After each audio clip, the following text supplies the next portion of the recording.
all patients with ovarian cancer, regardless of stage, regardless of histology, regardless of family history, should undergo genetic testing. And that genetic testing now should undergo at initial diagnosis.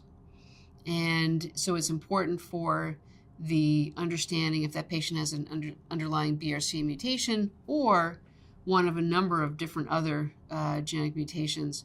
So that's important to understand for the patient herself in thinking about risk-reducing surgeries in the future or screening tests, as well as letting her family members know, direct blood relatives know that she has this mutation, yes or no.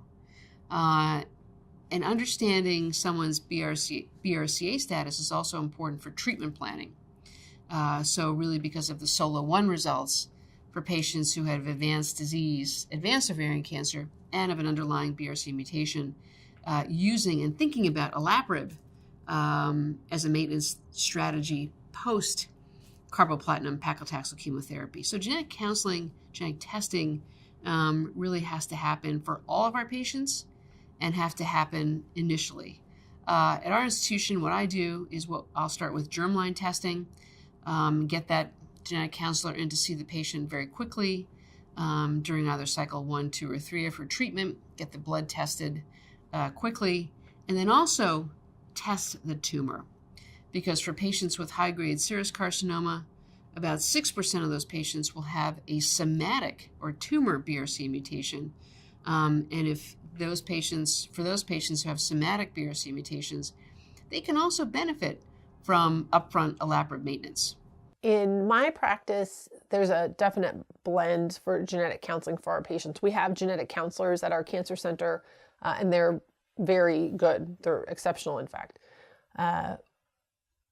But for the most part, for the ovarian cancer patients, the providers are ordering the testing and doing the testing, because we all shifted it kind of very early on in the diagnosis.